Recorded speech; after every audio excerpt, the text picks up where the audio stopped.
Hello and welcome to another episode of the Being an Engineer podcast. We have a special treat for you today. Our guest is James Hobson, aka the Hacksmith. Many of you will know James from his wildly popular YouTube channel, Hacksmith Industries.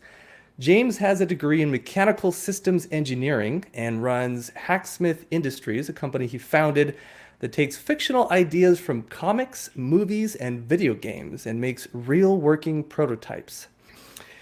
A few of the amazing projects he and his team have completed over the years include a working Ironman helmet with heads-up display, a half-scale Tesla Cybertruck, a functioning lightsaber, Wolverine claws, Thor's hammer, an electromagnetic arm bracer for a Captain America shield, and a Batman grappling hook gun. This is not an exhaustive list, and there are plenty of other projects I encourage our listeners to check out on his YouTube channel, Hacksmith Industries.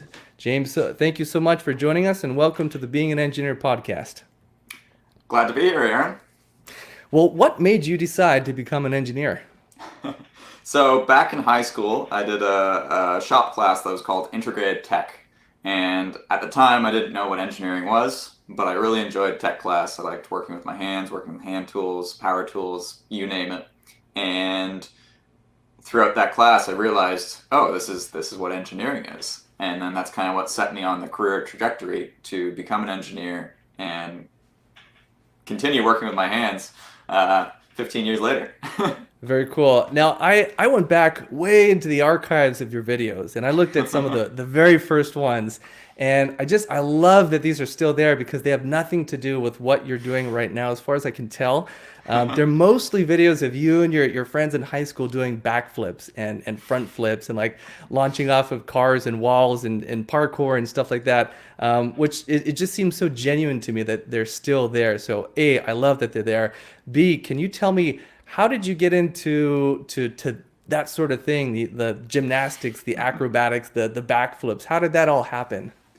I was always pretty athletic as a kid. I was enrolled in gymnastics when I was young, and then that was when parkour took the internet by storm back in like the early 2000s, and you had all the sampler videos of people doing death-defying stunts, jumping off buildings and running around, and I obviously thought that was super cool. So I started doing similar stuff like that, tried to make my own videos. It was never quite as cool as the pro videos that I had seen, but it was part of the reason that I actually got into filming videos, was to make these kind of like tricking samplers and things where it's just like, let's see what we can do.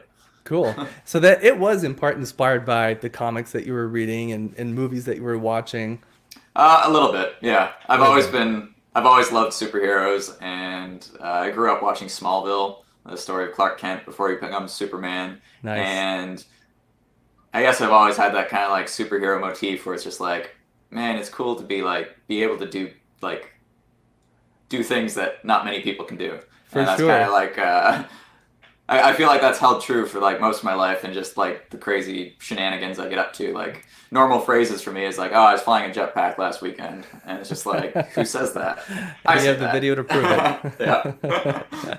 Well, I watched another of your older videos. This one was from when you were in college, and it was this automated machine you put together, which I picked up on really quickly because that's what we do at my company. We build automated equipment, and this one was this machine where it took like a brass ring and it pressed it into a washer.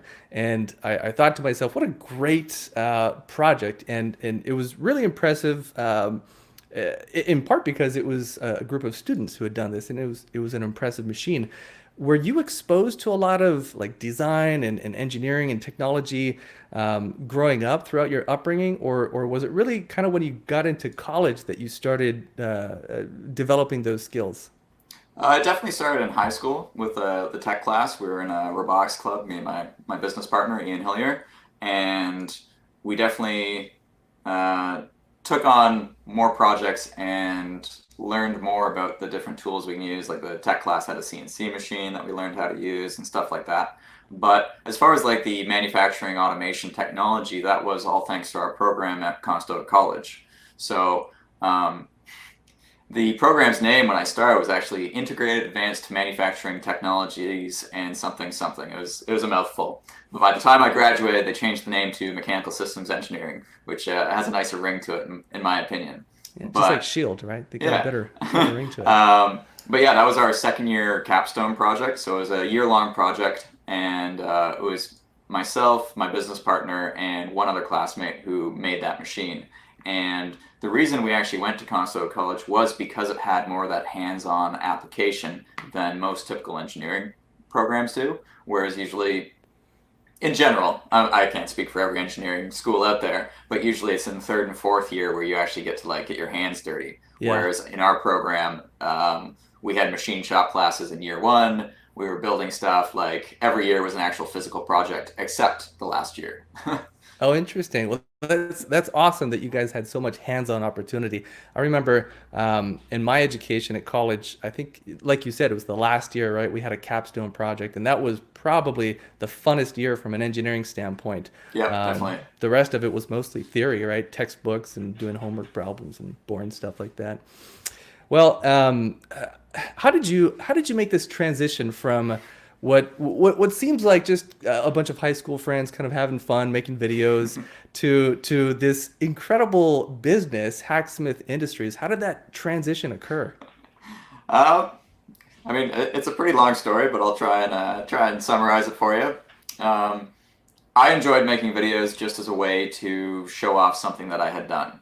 I also wrote a blog back in the day, and basically it was just my way of documenting projects because I found that was the easiest way to share with friends who aren't physically nearby. Yeah. So I started making videos, and I basically make videos of whatever I was doing, whether it was parkour, gymnastics, or making engineering projects, converting a 1993 Honda Del Sol to electric. Um, and what happened was I kept making those videos, mostly just for personal reasons to share with other people. But then my last year of college, YouTube actually opened up the partner program to basically anyone who wanted to apply. And I thought, man, it would be really cool to make money off the internet for something I'm already doing.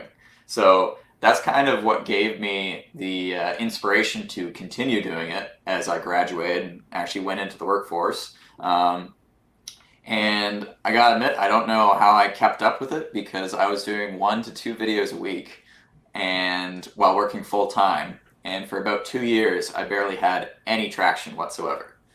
So it really was a labor of love.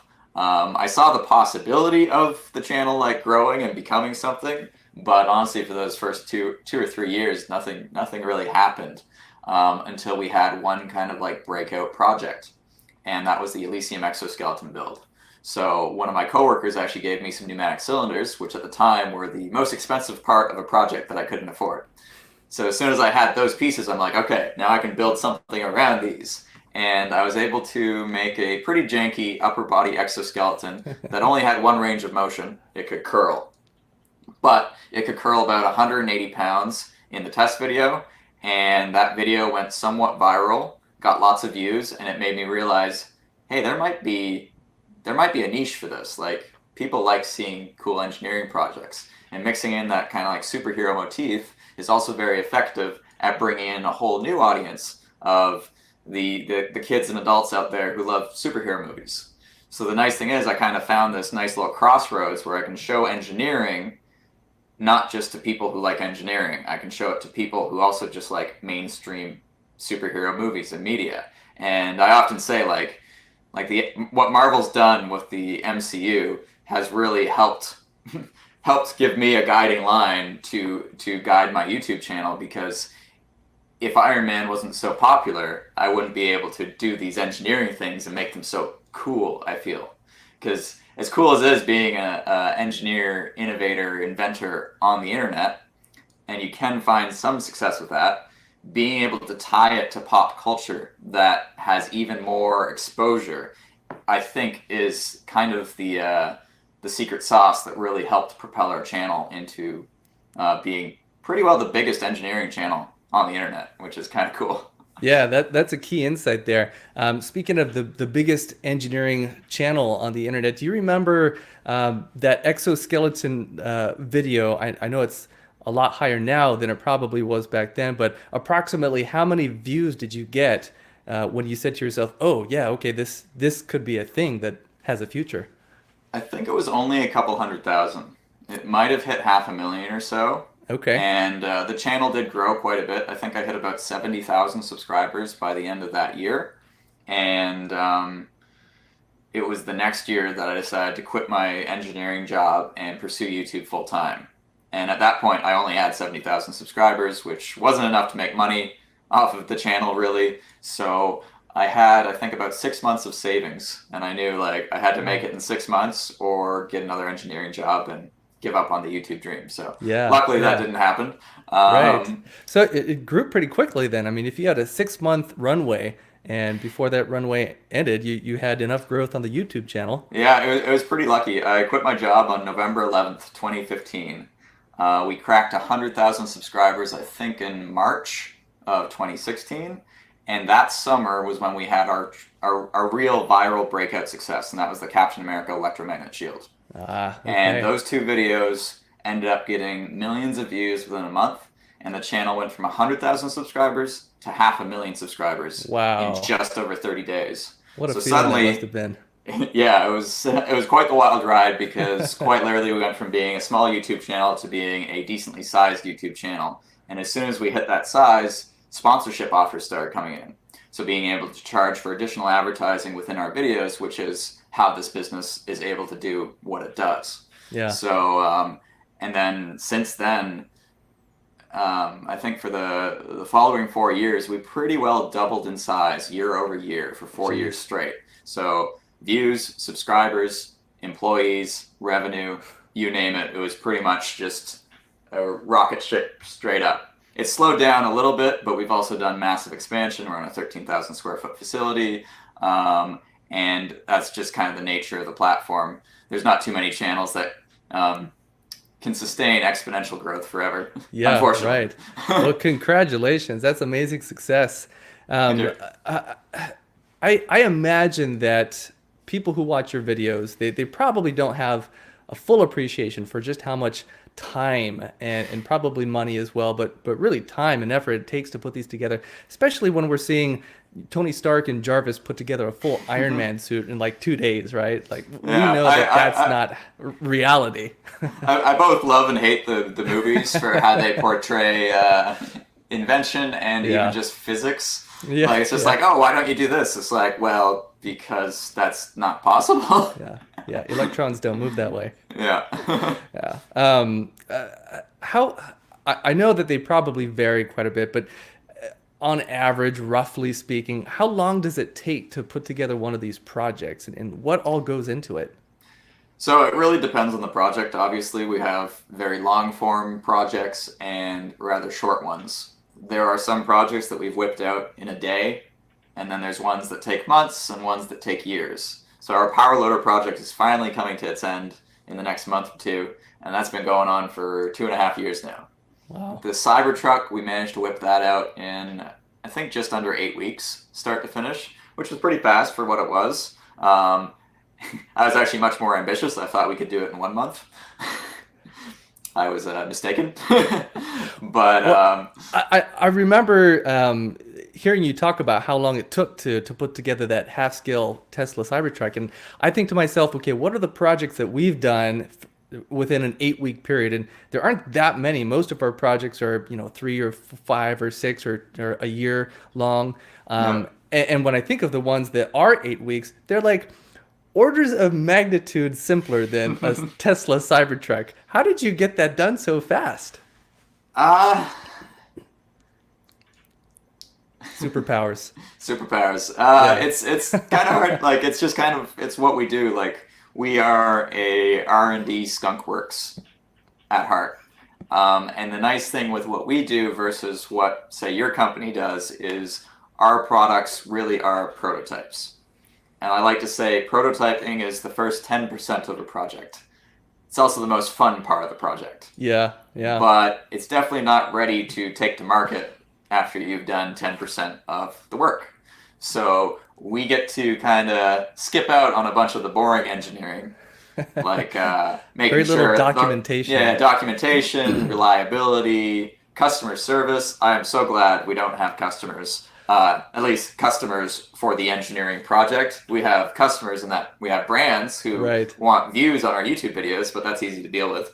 But yeah, it really simplifies the engineering process, makes it a heck of a lot more fun, and allows you to accelerate that timeline quite a bit because the other thing is we do spend a lot of money on these projects, and it's just like, would this $1,000 component make it quicker? Okay, let's buy the $1,000 component. Whereas traditionally, most engineering projects have a very fixed budget, and that's part of the reason why you take more time making sure your design is perfect. Yeah. Whereas we're a bit more of a run and gun, let's get it done. Well, I think you found the perfect business model, at least as far as engineers are concerned, right? They just get to jump in and do the fun stuff right away and not worry about the rest. Yeah, it's definitely a dream job for pretty much everyone who works here, and a lot of the fans who wish they could work here. Oh, for sure. Yeah. Well, you had a couple of quote unquote real jobs before you started full time at Hacksmith Industries. Do you feel like those jobs prepared you to be successful as the hacksmith? Um, I mean, everything, as you know, with engineering, like every experience helps you in some way. Yeah. A lot of jobs at engineering companies tend to be fairly specific, though, towards that industry that you're in. So, for example, my first job was working at a company called Athena Automation, and I was a mechanical designer. The company made injection molding machines. That job gave me a lot of skills in SolidWorks, which I obviously use today, in sheet metal design because our team was the base team, so we basically made the giant steel weldment that the entire machine gets mounted to and all the subsystems get attached to. As part of that, we were also responsible for the pneumatic system and the water system inside. So I did actually learn a lot from that job about hydraulics, which we use in the Aliens power loader, and pneumatics, which I've used a whole bunch as well. And I was actually just looking through my notes. I made some design reference like cheat sheets for that company. And looking at it now, I'm like, yeah, this is still kind of useful towards like the power loader design, like Nice. basic do's and don'ts of routing hydraulic hoses, how to measure different fittings for doing like hose runs, manifold design, stuff like that. So I did definitely learn quite a bit about that for like heavy fabrication and stuff like that, but a lot of the projects don't really have anything to do with that. My second job was working as a product developer for a company called Christie Digital. They're one of the world leaders in digital projection technologies. So most movie theaters use a Christie Digital projector. Huh. And that one definitely exposed me a lot more to rapid prototyping because I had a very big rapid prototyping shop and I was a very hands-on engineer. So I'd be going downstairs, checking out my parts, seeing if they work and whatnot, which is also a lot of fun and definitely helped. But as far as like YouTube and even just doing home projects, really you're learning something every project that you do. You're never going to know everything when you start a project. So it's really an iterative learning process, developing these skills, developing your engineering skills, and developing the new skills that you might need for this new project that you're working on. And that's why I love the internet, because you can find resources on pretty much anything online. And as long as you have a good drive for learning, and you know how to research topics, the world's your oyster. You can become an expert in sheet metal design just by watching SolidWorks tutorials online. Like it's really awesome. Yeah, it's pretty amazing what you can find online now for engineering, learning, educational content. What are some of the resources that your team uses a lot online in terms of retailers, purchasing hardware, learning new skills? Any in particular that come to mind that have been just really helpful for you and your team? I would say McMaster Car is probably our favorite website out there. So good to hear you say that. Yeah, true engineer. All right. Yeah, as a Canadian consumer, you can't sign up for a McMaster Car account, but as a Canadian no. business, you can. So we have an account, and it's basically next day delivery on all parts. And if some of your viewers aren't aware of this, McMaster Car has 3D models of almost every single part they sell, which is fantastic for designing things and engineering stuff, because you can literally download the model, throw it into your assembly. Oh yeah, that's gonna work. Bye. Yeah. and then it shows up the next day. So McMaster-Carr is definitely a very helpful resource. Obviously, it can be a bit expensive sometimes, but our budgets don't really care about the little things like that. And then on the electronic side of things, we've actually been working with DigiKey for I think 4 or 5 years now. So they're one of our longest sponsors on board. Oh, great. And basically, we order parts from them all the time, and we get small advertising spend on our videos when we feature DigiKey and Maker.io and whatnot. Cool. And between those two websites, you can get pretty much anything. Yeah, those are the big boys, right? Have you seen the new McMaster-Carr SolidWorks add-in? I have not. Oh That man, sounds you guys, fun. yeah, check it out. They have come up with yet another way to make it so easy for us to spend money with McMaster. Fantastic. It scrubs your entire model, looks for anything that's McMaster part, puts it into a list, and you just click a button and it orders Oh, everything wow. right there. Oh, it's amazing. Yeah. That's awesome. And then, like I said, SolidWorks. We've also been working with SolidWorks for 3 or 4 years now. So we have full licenses with pretty much all the add-ons. Nice. I remember the first time they sponsored us, they gave us 3 licenses with every add-on, and then they sent us an invoice for what the whole package was worth, and it was something like $450,000 worth of software. We're just like, what? Well, that's the superpower right there, right? Being able to get all this stuff for free. Definitely. So I've probably watched, I don't know, 50 or 60 of your videos at this point, and they're all awesome. In some of them, again, I really appreciate how genuine you are in your videos, because you show some of the behind the scenes stuff, some of the things that maybe don't go exactly according to plan, some of the failures. What have been some of the most epic failures that you guys have encountered in your projects? You know, something catching on fire or blowing a hole in the wall or anything like that that comes to mind? Yeah, there's definitely been quite a few. We made our own homemade version of Elon Musk's boring flamethrower a day after he announced it on Twitter for the first time. And it was fine in that video, but subsequent videos and over the years, we've discovered that it leaks propane quite often. And there's been a few times where it's had a bigger fireball from not where it's supposed to be Wow. be coming. There's another dangerous one where we made a rocket-powered batarang, and we took it out to a testing field and we tried throwing it, and the rocket didn't go off. And we're like, oh shoot, what happened? We bring it back to the shop, we take a look. Oh, one of the wires got cut. No problem. Solder it back together. I'm taking a look at it, and for some reason, I don't know why I did this, but it has dead man switches, so it doesn't go off in your face. But we also have indicator LEDs, so when you arm it, you can see that the light turns on and it's ready to go. Well, for whatever reason, I didn't hold the dead man switch, and I flipped it on. I was like, oh, blue light! And suddenly it took off and narrowly missed my face and flew away. But that wasn't really an engineering fault. That was just my dumb luck. Well, that's kind of the world of R&D too, right? It's early Yeah. stage before all the bugs have been worked out. Yeah. Yeah. Okay. And then our most recent mishap, again, wasn't really the fault of engineering. It was more just really ironic. We made a baseball launcher for MLB and Xbox this summer, and I broke my hand with a baseball. I saw The that baseball one. did not come from our baseball cannon. We were actually just filming some backstory to the video about why baseball pitchers can throw really freaking fast. So we went to a baseball batting cage and we had a pro player throw 90-mile-per-hour balls at us.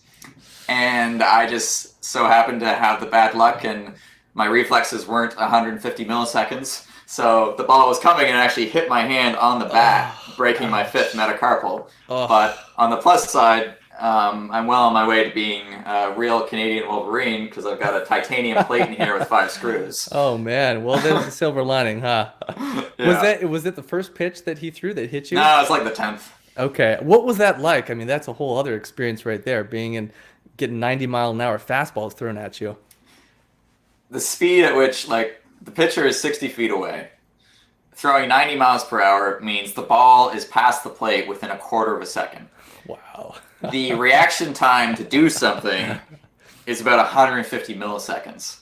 The issue is at 60 feet away, you can't see if the ball is coming at you or at your bat, really, Right. because Yeah. it's such a narrow angle. Like, even if it's a degree off, it could hit you in the chest, right?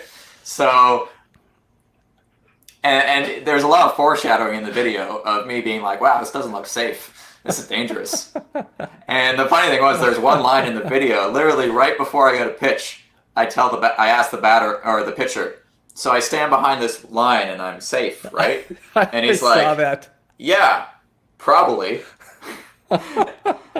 Now, I was also the third one up to bat, so no one had gotten hurt up to that point either, but I guess the pitcher might have been getting a bit tired, and he did throw inside. The ball came over the line, but I had no way of, like, knowing or, like, moving in time, because I've never even played baseball in my life, which is probably also another issue.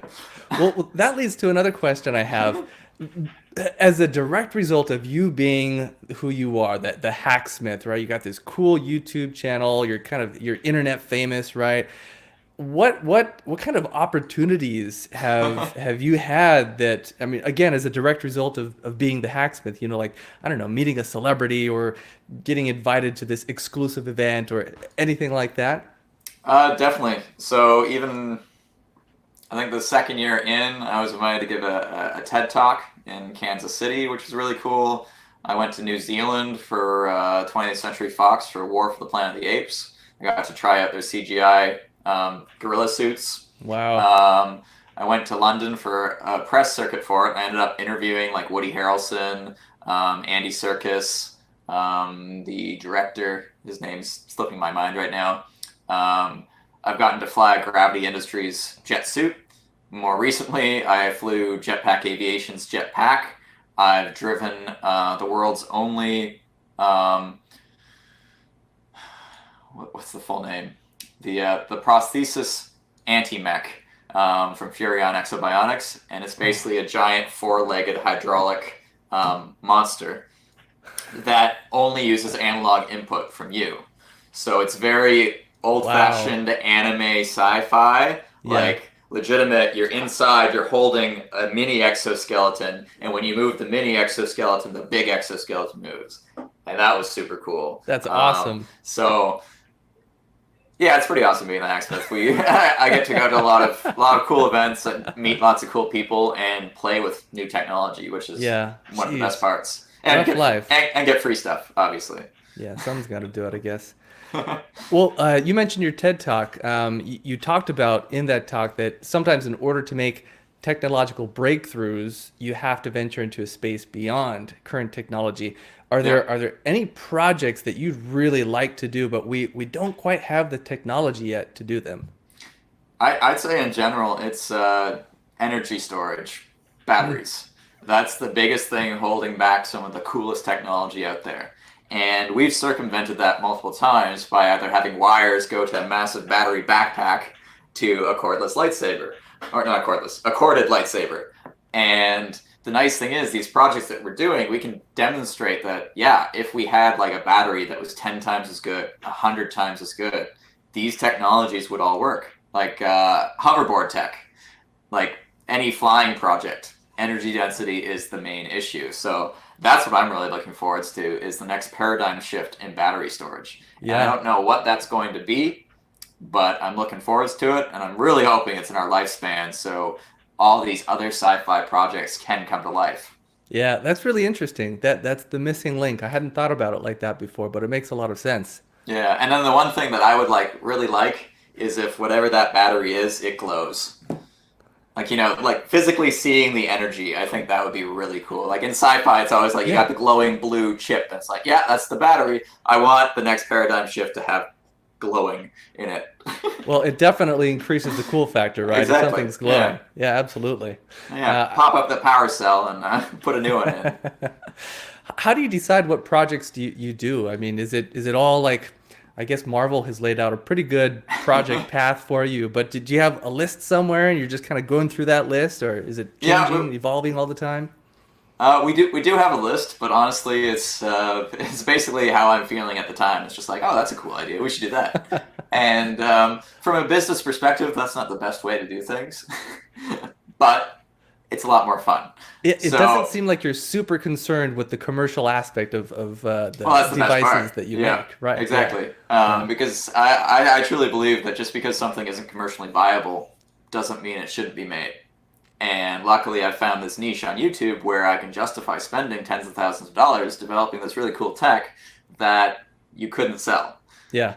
And it's kind of funny because one of the most common comments we get on YouTube is like, "Oh, you should patent this or patent that." I'm like, "Yeah, but it's not commercially viable. It's really cool, but this isn't coming to Walmart anytime soon." Like, So that brings up a good point, though. I'm sure you guys have developed some IP, even if it's not formally documented or patented or anything like that. But over the years, you've built these really cool projects, and you've probably figured out ways of doing things that are, I don't know, more efficient than other people know how to do.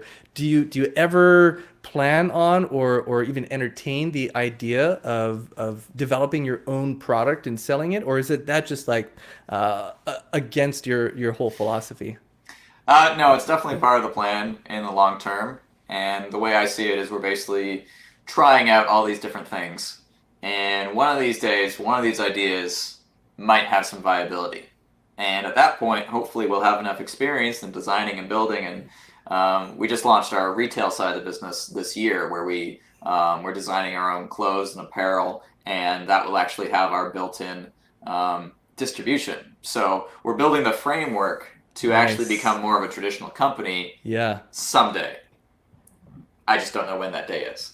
sure. Yeah. But And I you would, don't have I would, to, right? yeah, I would definitely like to be able to make something really cool that people can actually buy and be like, wow, this is a Hacksmith Industries hoverboard, or like whatever.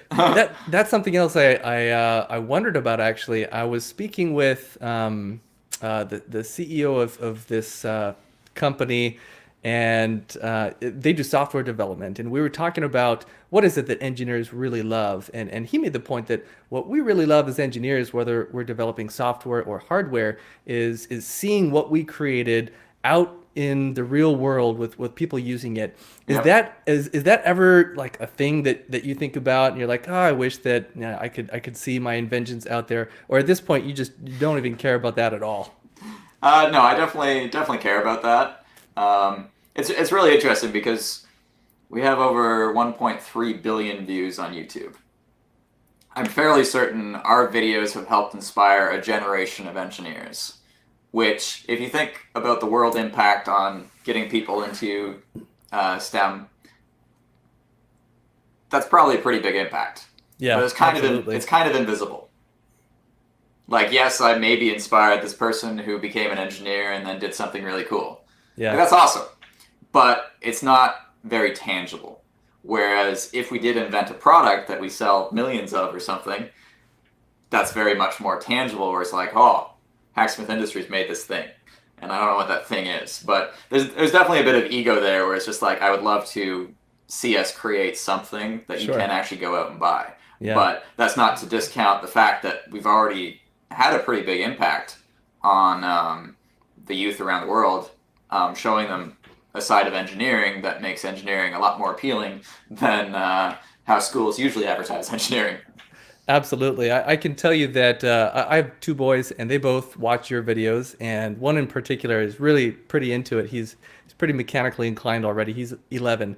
And I told him that I was interviewing the hacksmith, and his eyes lit up. He's like, "Really?" So I get to be a little bit of a hero, so thank you for allowing me to do that. But my, No my point problem. was that you have impacted him because he loves watching your videos, and it inspires him. He's always, you know, looking for something to build, something to make. So absolutely, I think you've made a huge impact on the world already. Thank you.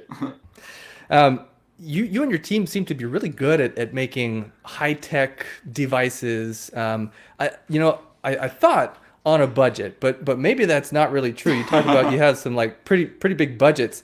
Maybe you still have some advice here. Do you have any pro tips on, especially within that R&D space, like uh, how to develop things on a budget? Are there any Yeah. shortcuts or pro tips that you can share? So especially when we started out, we were much more on a shoestring budget.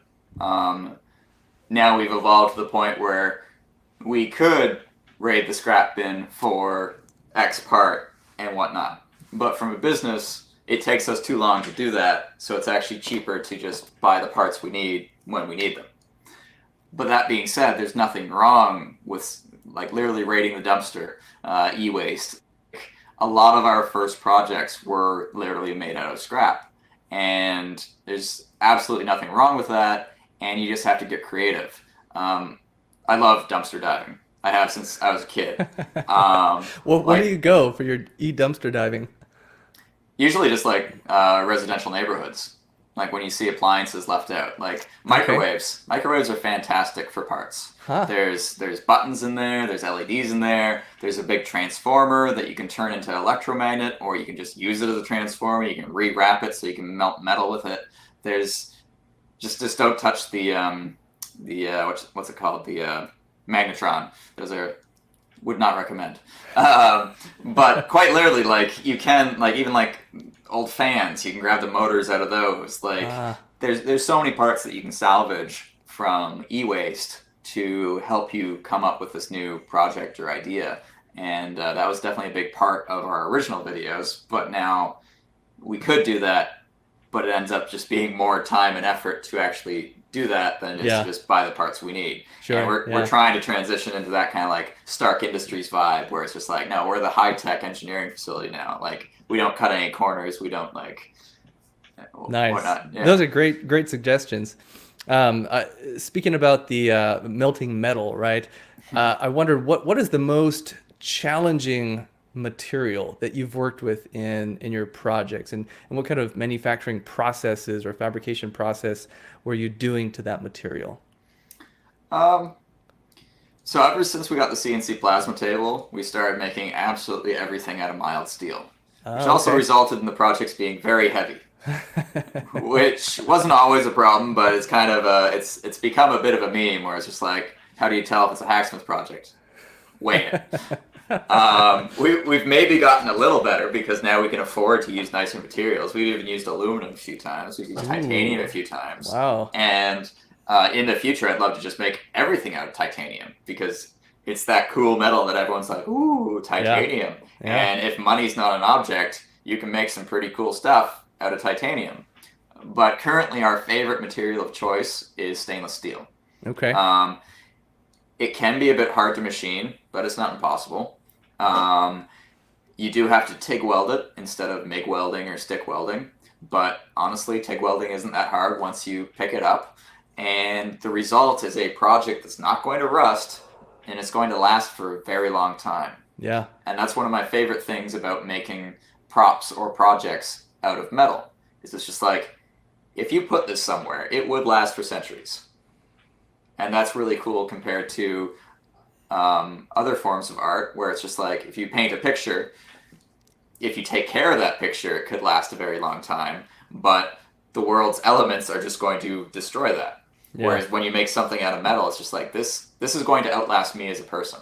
Yeah. And that's a very like it's an interesting thing to think about that you're leaving something behind that could still exist hundreds of years from now. And Yeah. I kind of like that. I'm going to go back to the thread about doing things on a budget, but this time instead of doing a project on a budget, you and I and most engineers I know, we went to school, we spent years there, we got a degree, and now we're engineers. That's not an option for everyone, whether it's because, of I don't know, financial issues or just life circumstances in general. What advice would you give to someone who wants to learn the fundamentals of engineering, but just for whatever reason can't go to school, can't spend 4 years and whatever it is, $80,000, $100,000 to get that piece of paper? Yep. Definitely the internet. Like, honestly, there's nothing you can't learn on the internet that you're going to learn in engineering school. The issue is most of our industry is very, very set on you need an engineering degree to do engineering.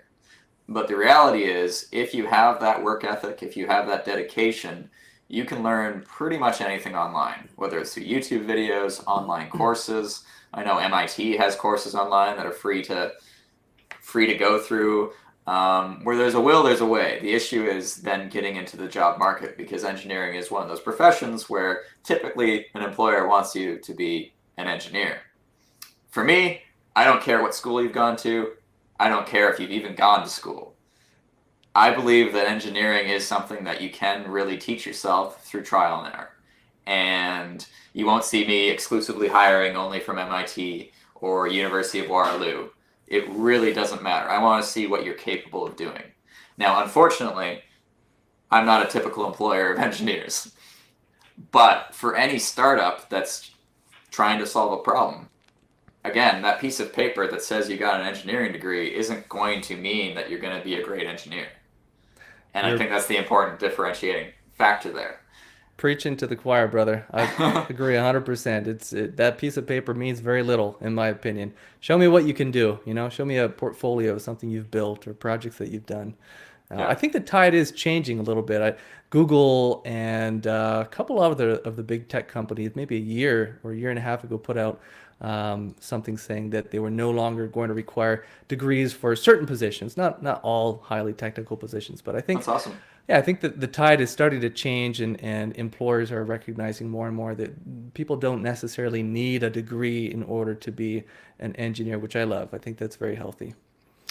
Um, It what definitely are gives a lot of inspiration and hope to those people who might not be able to afford a Absolutely. Oh, think degree of at the MIT. talent pool that's out there, right? That isn't tapped into because they don't have the right credentials. Yeah. Yep. Yeah. What are a couple of tools without which you and your team would just be lost? The things that you use so often. You mentioned the plasma cutter. Maybe that's one of them. And then a follow up to that. Have you developed any of your own tools internally because you couldn't find something off the shelf? Right.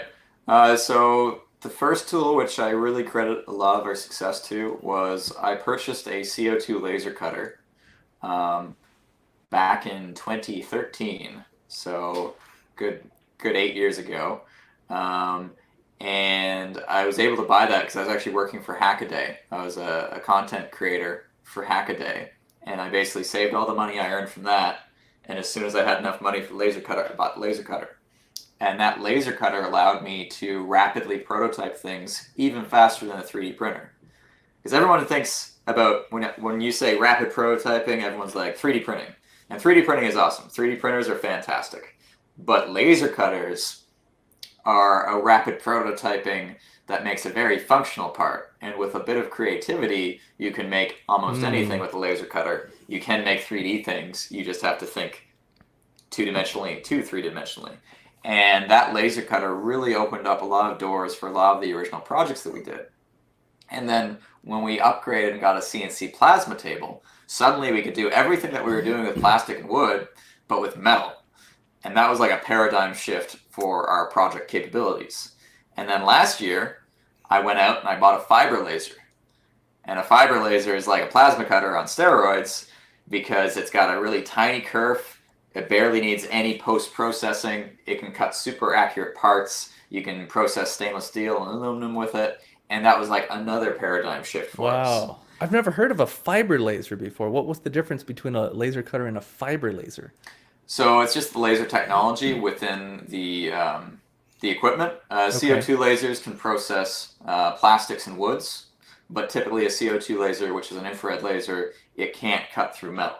Got it. Whereas Okay. a fiber laser, and in this case, I believe our laser is a krypton laser. So 1.5 kilowatt laser goes through a fiber optic cable. That's why it's called a fiber laser. And then it allows you to cut up to almost like 3/8 stainless perfectly accurately and whatnot. So that really opens up a lot of doors. I think the next piece of equipment we'd like is an EDM machine, Mm, electron discharge machine. And yeah. those are very expensive, very specific, but could make some very accurate parts, and it would just enable another dimension of the things we're able to create. Yeah. Beyond that, on the wish list, I'd say a metal 3D printer someday would be really cool, but those are obviously still quite expensive in the six-figure Yeah. plus range. Um, any kind of like 5-axis water jet cutter would also be cool because then you can actually cut angles and whatnot. So that would be the next paradigm shift for the fiber laser, I'd say, would be, or maybe a 5-axis fiber laser. Those might exist as well. Yeah. But the ability to make almost anything in-house is what I'm really going for. And my hope down the road is that we get all these different manufacturing technologies in-house so we can be like, oh, which machine are we going to use? to make that? What's the best way to make that? As opposed to how can we make that? Because there's always a way. It's just not always the best way. Yeah. But once you have enough of those manufacturing technologies, you can choose the best way, and that's really exciting because we'll be getting to the point where we can be a true skunk works, where we can make absolutely anything in-house without outsourcing anything. In fact, Tony Stark's lab. Yeah, in fact, the only thing we outsource sometimes is laser cut parts, and it's just because we have to cut a lot of them, and we're like, we'll let another machine shop cut them for us instead of using our own machine, just because we're under a time crunch. Yeah. But we've gotten 3D printed metal parts a few times as well, but beyond that, we do pretty much everything in-house, and once we get that kind of equipment, we'll be able to do everything in-house. Very cool. How big is your team right now? We just hired 2 more people, so we're up to 23 right now. Wow, that's exciting. Crazy. Yeah. Do you find that it's more effective to have the same people designing the parts go out and fabricate those parts? You guys have a lot of your own fabrication equipment now, or do you try and hire people that are specifically fabricators, machinists that make the parts, and there's kind of a separation between designers and fabricators? There's definitely a bit of both, but I'm sure you know the standard thing. When the engineers work in the office and the fabricators work in the shop, and the engineers design something, then the fabricators yell at the engineers because they don't know how to make anything. Yeah. I always say, like, you should at least have a bit of knowledge about how things are manufactured. For sure. Pretty well, all of our designers are capable of welding, running the CNC machine, doing X, doing Y. But we do have some experts in each area. So it's like, okay, well, we can pass it off to this person now because they're the best at doing this. Yeah. But that doesn't mean that the designer can't do most of it themselves. Yeah. And I think that's very important, and it makes you a much more well-rounded engineer because you're understanding the entire process from the design to manufacture, as opposed to the design and the theoretical manufacture. And then you get down to the shop and it's like, what were you thinking? You can't mill apart with square pockets? Yeah. I mean, you can with a triangle drill bit. So. What's been the most challenging project that you've taken on to date? Definitely the power loader. It was definitely a bit of a pipe dream. In fact, it's kind of cool. There was a video from 2016 when I said, I'd love to do the power loader someday.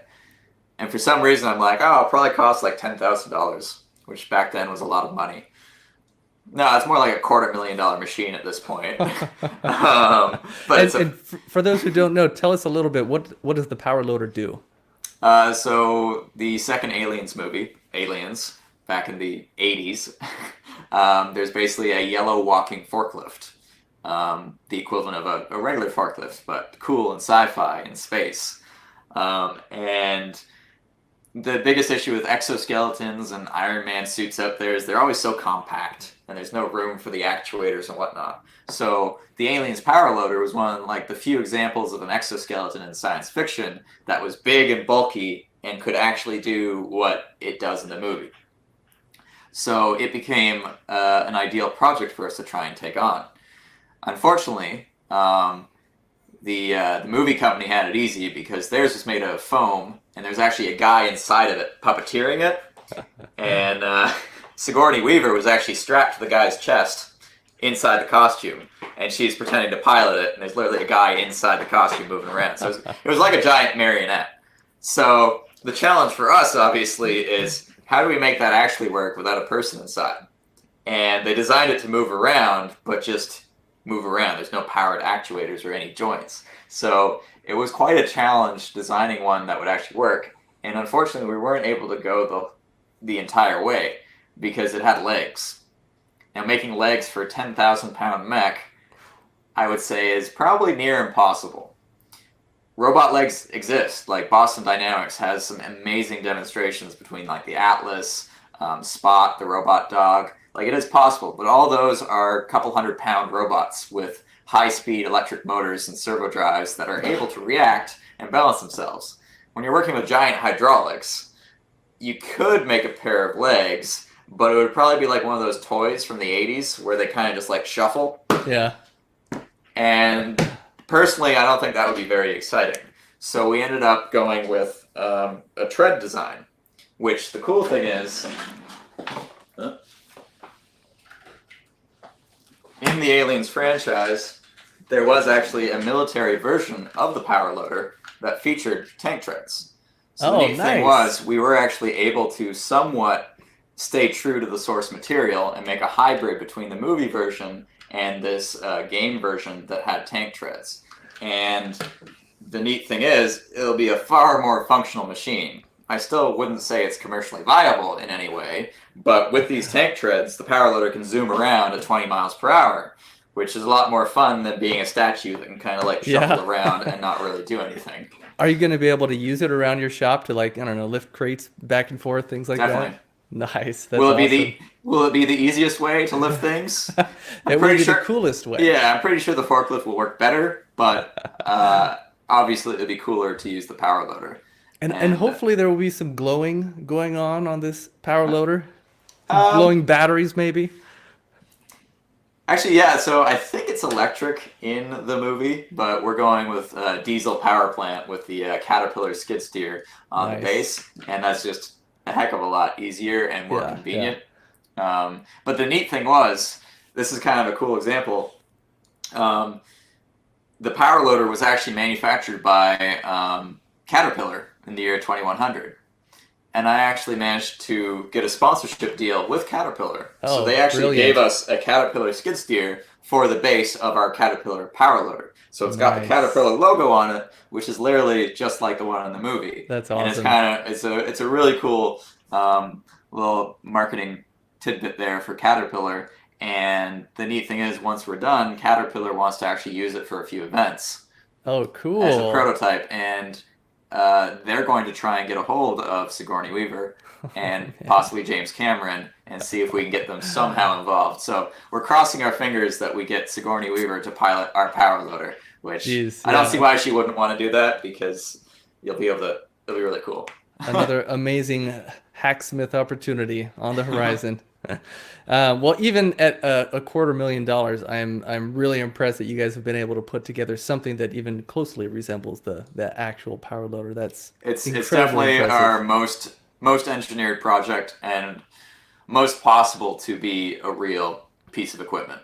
Yeah. It's I would say I was saying engineering. We do the prototype, the first 10%. I'd say the power loader is more like the first 50, 60, 70% kind of thing. Like it's still not ready for mass production, but it's a heck of a lot more of a finalized product than just a rough prototype. Yeah. Because we can't really make a prototype power loader. Like we're not going to make another arm and be like, let's make that better. So we've had to be a lot more careful with the design and the Yeah. manufacturing because we want to make sure like whatever we're making actually works. Yeah. There's another 100,000 down the toilet. All right. What has been the best comment that you've ever received, like underneath the video on your YouTube channel? And the word best, I'll let you take that however you want. It could be some crazy troll spewing insults, or it could be, a crazy huge fan that has been really inspired by your work. But what's the best comment that you've seen so far? Definitely the inspiration route. We've seen Yeah. lots of comments where people have said basically like, and this is the cool one now because we've been making videos for I've been making videos for over 15 years now, but Hacksmith Industries have been making videos since 2015. So people we inspired in the first and second year of our business, of our YouTube channel, can have gone to engineering school, Oh, graduated, wow. and gotten jobs. That's very So cool. we've gotten a few comments from people like that who are like, I started watching your videos back in 2016. You inspired me to go to engineering school. I Wow. went to engineering school. I'm now an engineer. I'm What a working at this feeling. awesome company. And it's just like, damn.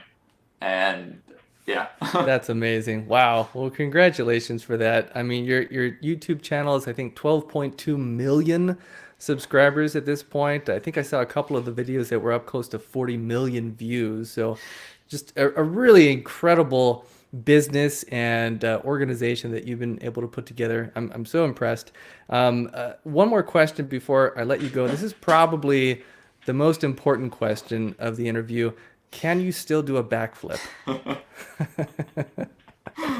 I can still do a backflip on soft ground. There you go. That But still counts. I Okay. cringe at the idea of doing it on concrete again. I'm just like, that's a lot of dynamic energy going into your legs. And it's just like, ugh, I don't You were want doing to. backflips everywhere. I think I saw one on your graduation stage as well, Yep, and like yep. out in some city in front of a bunch of people just all over the place. Backflips everywhere. Awesome. All right. Well, James, thank you so much for joining me today. This has been just a huge treat to get to talk to you. Thank you for taking the time and for everything you do in your team at Hacksmith Industries, inspiring the world's next engineers. I really appreciate that. I'm Aaron Monker, founder of Pipeline Design and Engineering. If you liked what you heard today, please share the episode. To learn how your team can leverage our team's expertise developing turnkey equipment, custom fixtures, and automated machines, and with product design, visit us at teampipeline.us. Thanks for listening.